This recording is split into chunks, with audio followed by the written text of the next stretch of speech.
At 3:47 on the afternoon of December 20th, 1943, Oberleutnant Franz Stigler pulled his Messerschmitt Bf 109 into a climbing turn above the Bremen airspace and saw something that made him ease off the throttle.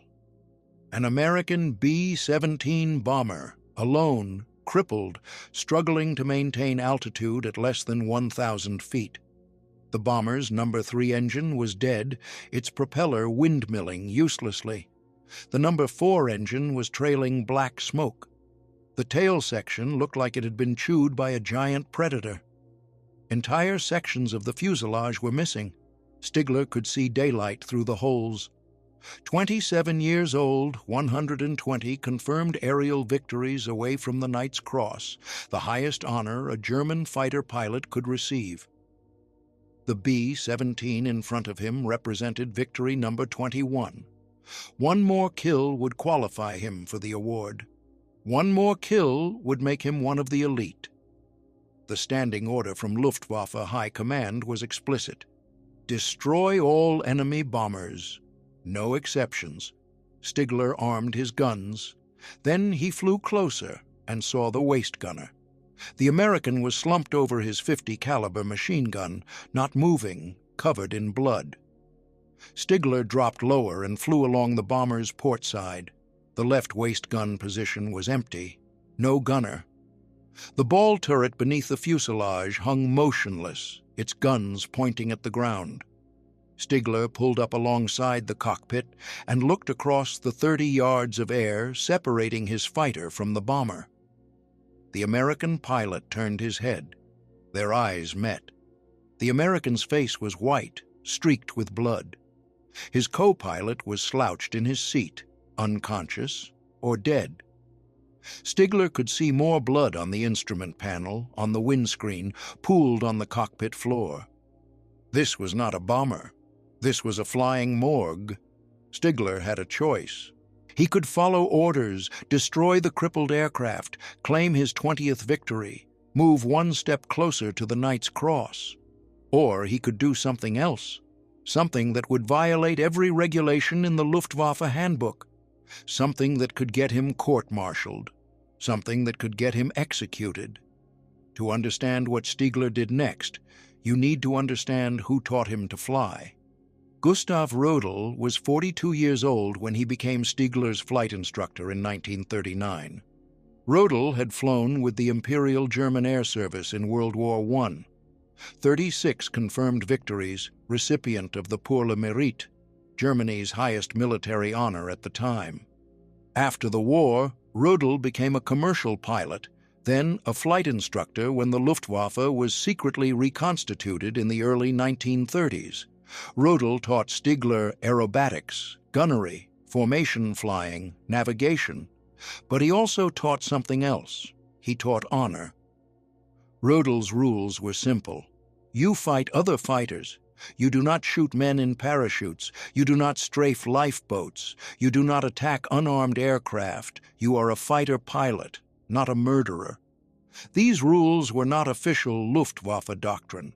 They were Rodel's personal code, derived from the chivalric traditions of World War I aerial combat, when pilots saw themselves as knights of the air, warriors who respected their opponents even as they tried to kill them. Stigler absorbed these lessons completely. He worshipped Rodel. When Stigler received his posting to Jagdgeschwader 27 in North Africa in 1942, Rodel gave him one final piece of advice. You follow orders, but you remember you are still a human being. Honor matters more than medals. Stigler carried those words with him through 2 years of combat. North Africa, Sicily, Italy, Germany. 120 missions, 19 confirmed kills, 0 violations of Rodel's code. He had never shot a man in a parachute. He had never strafed ground targets. He had never attacked damaged aircraft trying to escape. Until December 20th, 1943, Stigler had never been forced to choose between orders and honor. Now, flying alongside the crippled B-17 at 1,000 feet above the German countryside, he had to make that choice. The B-17 was a Boeing B-17F, serial number 4230863, nicknamed Ye Olde Pub by its crew. The aircraft belonged to the 379th Bomb Group, 527th Bomb Squadron, based at Kimbolton, England. The pilot was Second Lieutenant Charlie Brown, 21 years old, from Weston, West Virginia. This was his first mission as a combat aircraft commander. First mission. The briefing at Kimbolton had started at 0500 hours. The target was a Focke-Wulf factory in Bremen, Germany. 290 bombers would participate in the raid, supported by 47 P-47 Thunderbolt fighters. The P-47s had limited range. They could escort the bombers to the German border, then they had to turn back. After that, the bombers would be on their own for the run to Bremen and the return journey. Brown's crew had joined the 379th Bomb Group only 2 weeks earlier. They had flown training missions over England, but this was their first combat operation. The crew consisted of 10 men, Brown as pilot, Second Lieutenant Spencer Luke as co-pilot, Technical Sergeant Hugh Eckenrode as flight engineer and top turret gunner, Staff Sergeant Richard Pechout as radio operator, Staff Sergeant Lloyd Jennings as ball turret gunner, Staff Sergeant Alex Yelisanko as left waist gunner, Staff Sergeant Samuel Blackford as right waist gunner, Sergeant Bertrand Coulombe as tail gunner, Second Lieutenant Al Sadok as bombardier, Second Lieutenant Robert Andrews as navigator. 10 men, average age 22. Ye Olde Pub took off from Kimbolton at 0815 and joined the formation heading east across the English Channel. The flight to Bremen took 2 hours. The formation crossed the German coast at 10:30. German fighters appeared at 10:55. Messerschmitt Bf-109s and Focke-Wulf FW-190s, attacking in pairs from head-on, from the sides, from below.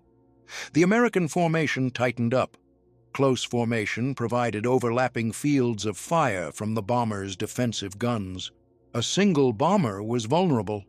A tight formation was a flying fortress. The German fighters pressed their attacks. Brown watched as bombers around him took hits. One B-17 to his left dropped out of formation trailing smoke. Another exploded in midair, torn apart by a direct hit to its bomb bay. Brown's own aircraft shuddered as cannon shells punched through the wings and fuselage. The No. 2 engine took a hit and began losing power. Brown feathered the propeller and continued toward Bremen. The formation reached the target at 11:23. Flak filled the sky. Black puffs of exploding 88mm shells, each one sending shrapnel fragments in all directions. The bombers flew straight and level through the flak. No evasive maneuvers during the bomb run.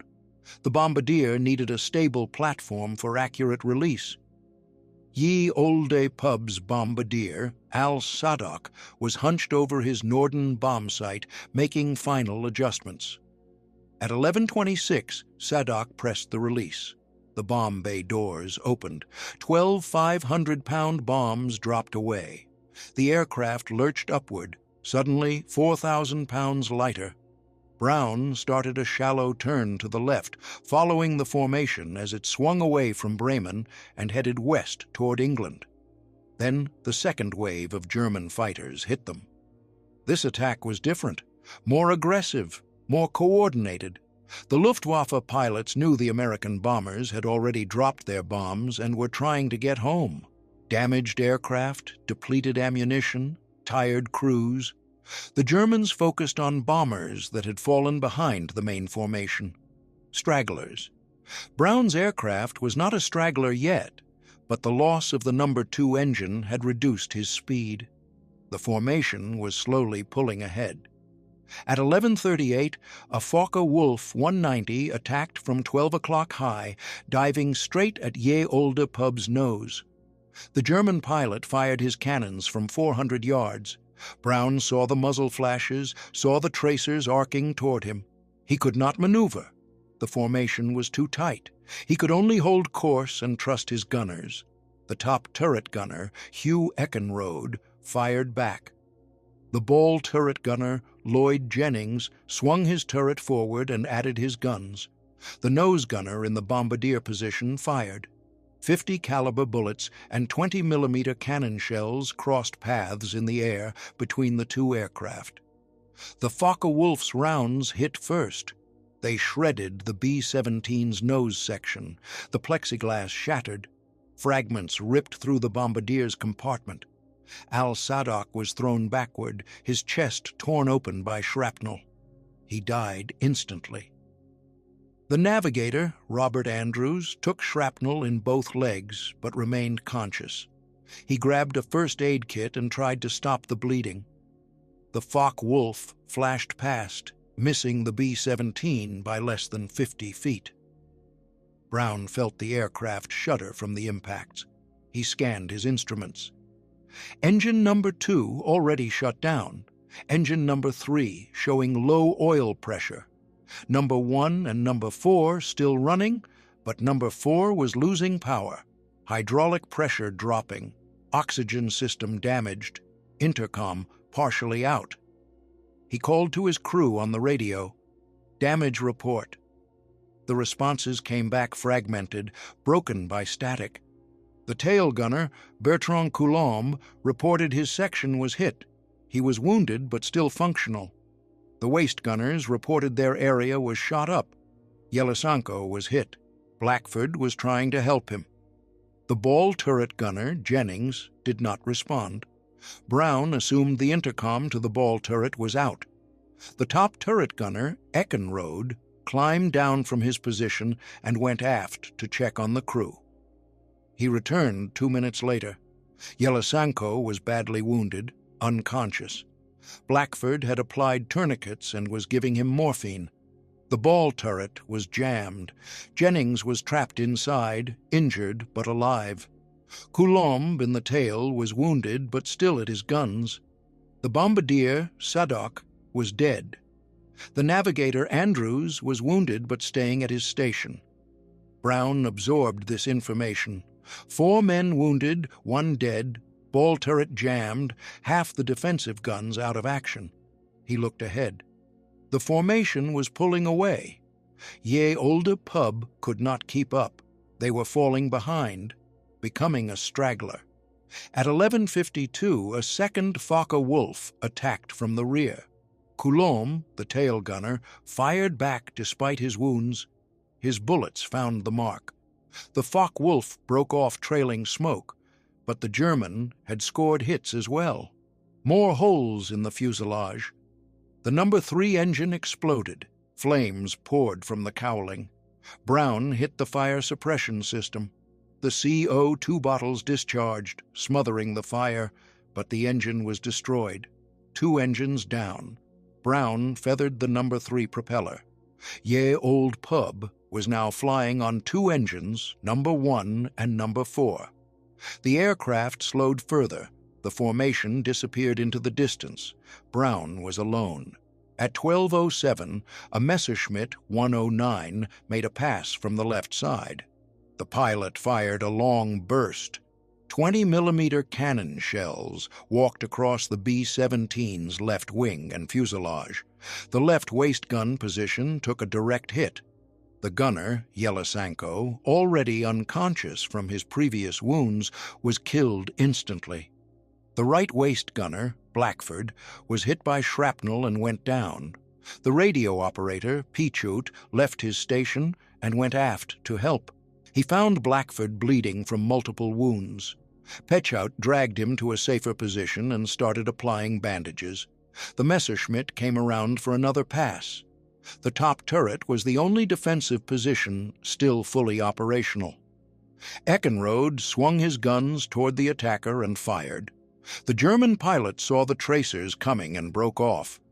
At 12:15, Brown realized the number 4 engine was failing. Oil pressure dropping, temperature rising. The engine had taken damage during the earlier attacks and was now cooking itself to death. He reduced power, trying to nurse it along, but the gauges continued to deteriorate. At 12:23, the number 4 engine seized. The propeller froze. Brown hit the feathering button. Nothing happened. The hydraulic system was too damaged. The propeller windmilled in the slipstream, creating massive drag. Ye Old Pub was now flying on one engine. One engine. Number 1.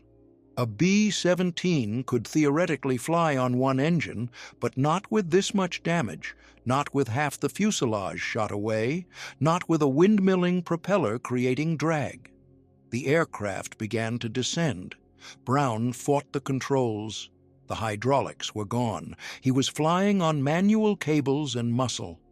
The co-pilot, Spencer Luke, had regained consciousness. His face was bloody from a scalp wound, but he grabbed his control yoke and added his strength to Brown's. Together they held the aircraft level, barely. The altimeter unwound. 8,000 feet, 7,000, 6,000. Brown knew they would not make it to England. They would be lucky to make it to the North Sea. If they could reach the coast, they could ditch in the water. The air-sea rescue teams might find them. Might. 5,000 feet. 4,000.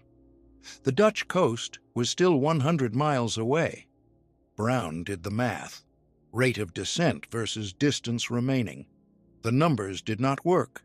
They would hit the ground somewhere over Germany. He considered ordering the crew to bail out, but half his crew was wounded. Jennings was trapped in the ball turret. Andrews and Coulomb could probably jump. Eckenrode could jump. Luke could jump. Pichut could jump. But Blackford was unconscious. Yelisenko was dead. Jennings was trapped. Sadok was dead. Brown could not abandon the men who could not leave. 3,000 feet. 2,000. Brown saw a city ahead. He did not know which city. Germany all looked the same from the air. Buildings, streets, railroad tracks. He flew around the city, avoiding the populated areas. If Ye Olde Pub went down, he did not want to crash into civilians. 1,500 feet. 1,000. The aircraft was barely flying. The controls felt mushy. The single remaining engine was screaming, pushed far beyond its limits. Brown searched for a place to crash land, a field, a road, anything flat. Then he saw the fighter, a Messerschmitt 109, approaching from the right side. The German fighter pulled into formation alongside the crippled bomber, flying 30 yards away. Brown turned his head and looked across the gap. The German pilot looked back. That was Franz Stigler. Stigler had taken off from Yver airfield at noon. His mission was to intercept American bombers returning from Bremen. He had climbed to 20,000 feet and patrolled the expected routes. At 12:30, he spotted a lone B-17 far below, flying at less than 1,000 feet, clearly crippled. Stigler dove to investigate. As he approached, he inventoried the damage. The number 3 engine was gone, propeller feathered. The number 4 engine was windmilling. The tail section was torn up. The fuselage had holes large enough to crawl through. He flew closer. He saw the dead waist gunner. He saw the destroyed ball turret. He pulled alongside the cockpit and saw the blood, saw the wounded co-pilot, saw the pilot's exhausted face. Stigler armed his guns. This would be an easy kill. The bomber had no defensive fire left. The pilot could barely control the aircraft. Stigler could drop back, line up, fire a 2-second burst, watch the B-17 disintegrate. Victory number 20, one step closer to the Knight's Cross. Stigler thought about Gustav Rödel. You are a fighter pilot, not a murderer. Stigler looked at the American pilot again. The man was fighting to keep his aircraft airborne, fighting to save his crew. This was not combat. This was execution. Stigler could not do it. He would not do it. Stigler made his decision. He pulled his Messerschmitt in closer, 30 yards off the bomber's right wing. He stayed there. The American pilot saw him and seemed confused. Why was the German not shooting? Brown expected the killing burst at any moment. He had no options. His guns were out of ammunition or unmanned. He could not outmaneuver a fighter. He could only fly straight and wait for the end. But the Messerschmitt just stayed there, flying formation. Stigler was thinking. The bomber would never make it to England. The aircraft was too damaged. But the coast was close. If the B-17 could reach the North Sea, the crew could ditch and might be rescued. The problem was German anti-aircraft guns. The bomber was flying at 1,000 feet, well within range of every flak battery along the coast. The gun crews would see the crippled B-17 and open fire. Stigler had an idea. If a German fighter was escorting the bomber, the flak crews might hold their fire. They would assume the fighter was shepherding a captured aircraft or performing some other authorized mission. It was a risk. If headquarters found out, Stigler would face a court-martial. But it might work. Stigler gestured to Brown. He pointed toward the North Sea, toward England. Brown did not understand at first. Then Stigler made the gesture again, more emphatic. He was showing Brown the way out. Brown turned west, toward the coast. Stigler stayed with him. The two aircraft flew together, the crippled American bomber and the German fighter, across the German countryside at 1,000 feet. Brown watched the Messerschmitt, waiting for it to attack. The attack never came. Stigler watched the B-17, watching for anti-aircraft fire. None came. The German gun crews saw the fighter escort and held fire. At 12:51, the two aircraft crossed the Dutch coast. Ahead was the North Sea. Brown's altitude was now 700 feet and still descending. The single engine could not maintain height. 600 feet, 500 feet. Brown prepared for a water landing.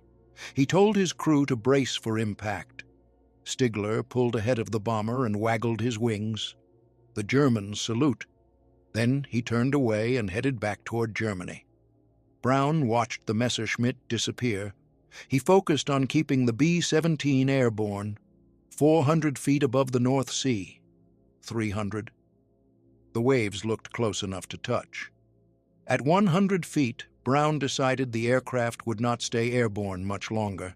He prepared to ditch. Then the number 1 engine coughed, sputtered, caught again. The oil pressure gauge was reading 0, but the engine was still running. Running on fumes, on willpower, on nothing. Brown held course. The English coast was 90 miles away, 90 miles on one dying engine at 100 feet. He flew for 40 minutes at wave-top height. The crew was silent. Everyone knew they were flying a dead aircraft that had not realized it yet. At 13:32, Brown saw land, England, the White Cliffs. He had made it across the North Sea. Now he needed an airfield. Any airfield. The aircraft would not stay airborne much longer. He spotted an RAF base near the coast. He did not know which base. He did not care. He pointed the nose toward the runway. No radio. The radio was destroyed. He could not call the tower. He just aimed for the runway and hoped they would clear the way. The B-17 crossed the airfield boundary at 50 feet. Brown chopped the throttle. The aircraft dropped. The landing gear was stuck up. Hydraulics gone. Brown had no choice. Belly landing. Ye Old Pub hit the runway on its belly and skidded. Metal screamed. Sparks flew. The aircraft slid for 400 yards before grinding to a stop. Brown shut down the number 1 engine. Silence. The crew sat motionless for 10 seconds. Then someone started laughing. Hysterical, exhausted laughter. They had made it. Emergency crews surrounded the aircraft. They pulled open the hatches and helped the wounded out. Medics took Blackford, Andrews, and Coulomb to the base hospital. Jennings was extracted from the jammed ball turret, shaken but alive. The bodies of Sadok and Yelisenko were removed. Brown climbed out of the cockpit and stood looking at his aircraft. Ye Olde pub looked like it had flown through a shredder. The maintenance officer from the RAF base walked around the bomber, counting holes. He stopped counting at 200. He told Brown the aircraft would never fly again. It would be stripped for parts and scrapped. Brown asked about the German fighter. Had anyone else seen it? The crew confirmed it. A Messerschmitt 109 had escorted them to the coast. The intelligence officer took Brown's report. The story was filed and forgotten. The British and Americans had more pressing concerns than one German pilot's moment of mercy. Brown was awarded the Distinguished Flying Cross for bringing his crippled aircraft home. He completed his tour of duty and returned to the United States in 1944. He never forgot the German pilot, but he had no way to find him. No name, no unit, nothing. Franz Stigler landed at Jever at 13:45. He shut down his Messerschmitt and climbed out. He did not file a combat report. There was nothing to report. He had not fired his guns. He had not shot down an enemy aircraft. He had escorted a crippled bomber to the coast and let it go. If anyone asked, he had lost contact with the bomber in clouds. No one asked. Stigler flew 16 more missions before the end of December. He shot down one more aircraft, an American P-47, bringing his total to 20 confirmed kills. One victory short of the Knight's Cross. He never achieved that 21st kill. In January 1944, Stigler was transferred to jet fighter training. He spent the rest of the war flying the Messerschmitt 262 jet, one of the first operational jet fighters. He survived the war. After Germany's surrender in May 1945, Stigler was unemployed. His skills as a fighter pilot had no peacetime application. He worked odd jobs, construction, driving, anything to earn money. In 1953, Stigler emigrated to Canada. He settled in Vancouver, British Columbia, and started a small business. He never spoke about the war. His wife knew he had been a fighter pilot, but he told her nothing about his missions, nothing about the men he had killed, nothing about the American bomber he had saved. For 40 years, Stigler carried the memory of that day. He wondered if the American crew had survived. He wondered if they had made it back to England or if they had crashed into the North Sea. He had no way to know. Charlie Brown also carried the memory. He returned to civilian life after the war and became a Foreign Service officer with the State Department. He was posted to various countries, married, raised a family. He rarely talked about the war, but he never forgot the German pilot who had spared him. In 1986, Brown was retired and living in Florida. He decided to try to find the German pilot. He had no name, no information, except the date and location. He wrote a letter describing the incident and sent it to a newsletter for former Luftwaffe pilots. The letter was published in January 1990. It described the encounter over Germany on December 20th, 1943. A Messerschmitt 109 pilot who had escorted a crippled B-17 to the coast instead of shooting it down. Brown asked if anyone remembered this incident. The letter included Brown's contact information. Franz Stigler was living in Vancouver when he saw the newsletter. He read Brown's letter. The date was correct.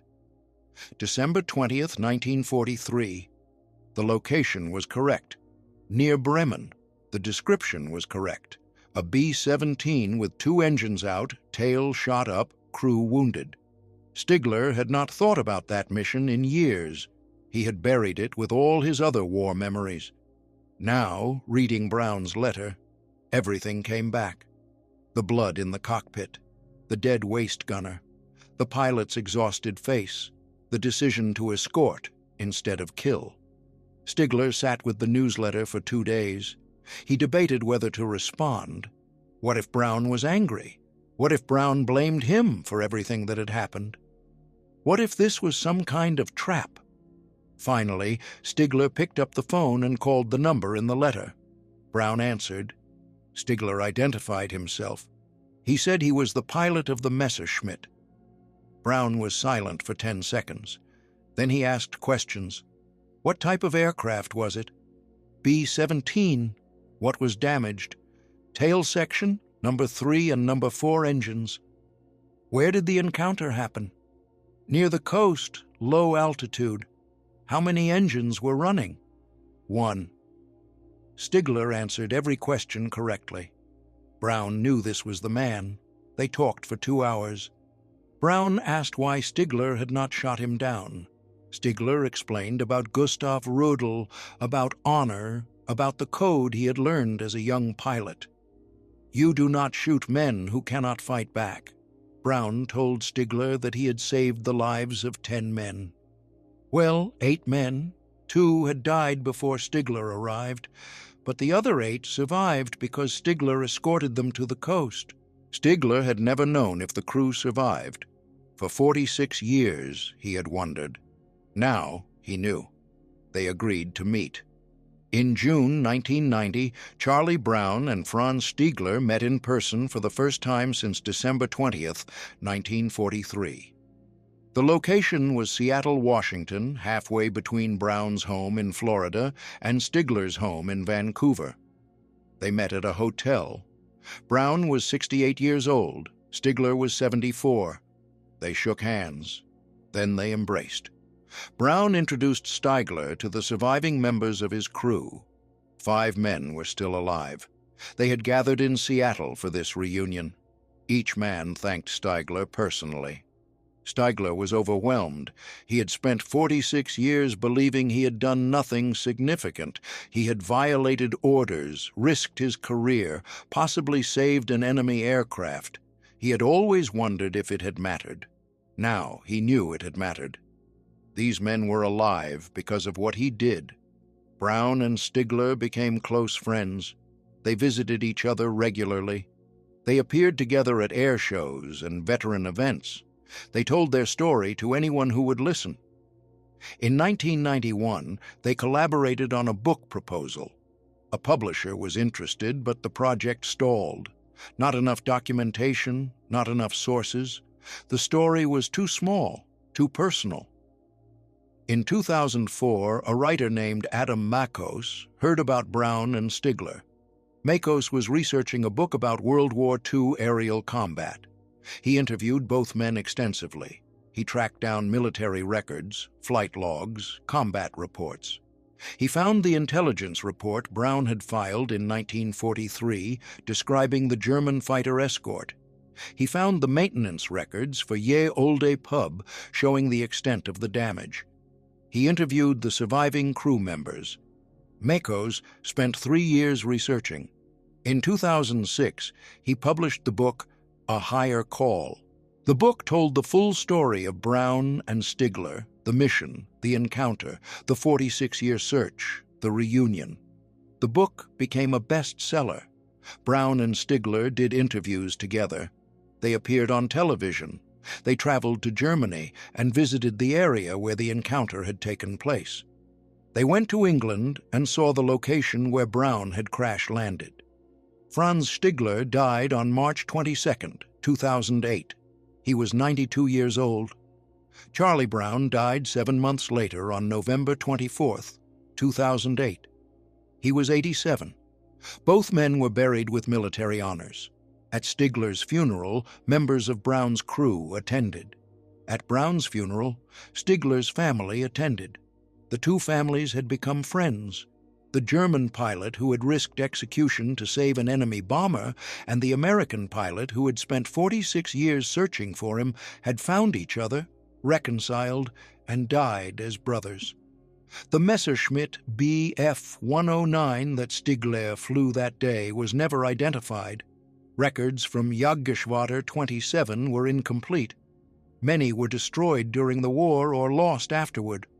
Stigler remembered his aircraft number, but the unit records did not survive. The B-17, Ye Old Pub was scrapped in early 1944. The aircraft was too damaged to repair. Parts were salvaged and used on other bombers. The story of Brown and Stigler raises a question. How many other moments of mercy occurred during the war? How many other pilots on both sides chose honor over orders? How many acts of humanity happened in the middle of a conflict that killed 60 million people? We will never know. Most of those moments were never recorded. The men who experienced them returned home and said nothing. They died without telling anyone. Brown and Stigler were different. Brown searched for his savior. Stigler answered the call. They chose to share their story. They chose to show that even in war, even when nations are trying to destroy each other, individual human beings can still make choices based on conscience and compassion. Gustav Rödel, the flight instructor who taught Stigler about honor, died in combat in 1943. He never knew that his student had followed his teachings. He never knew that his code had saved 8 American lives. Stigler carried Rödel's lessons for his entire life.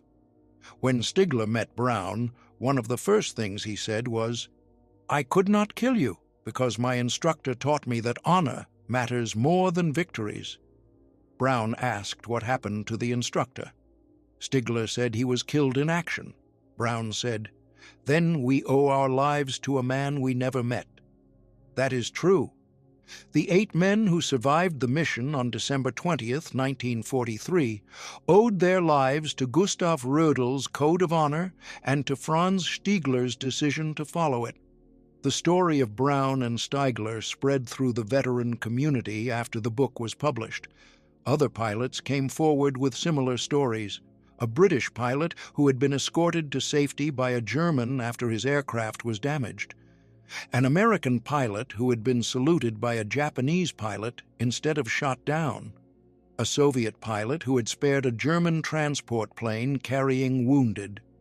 These stories had been hidden for decades. The men who experienced them felt conflicted. They had been shown mercy by the enemy. That did not fit the narrative of total war, of absolute evil, of enemies who deserved no quarter. But the stories were real. The mercy was real. And perhaps that is the most important lesson. War does not erase humanity. It tests it. Some men fail the test. They commit atrocities. They murder prisoners. They bomb civilians. History records their crimes, but some men pass the test. They choose honor when it would be easier to choose cruelty. They spare lives when they could take them. They risk punishment to do what they believe is right.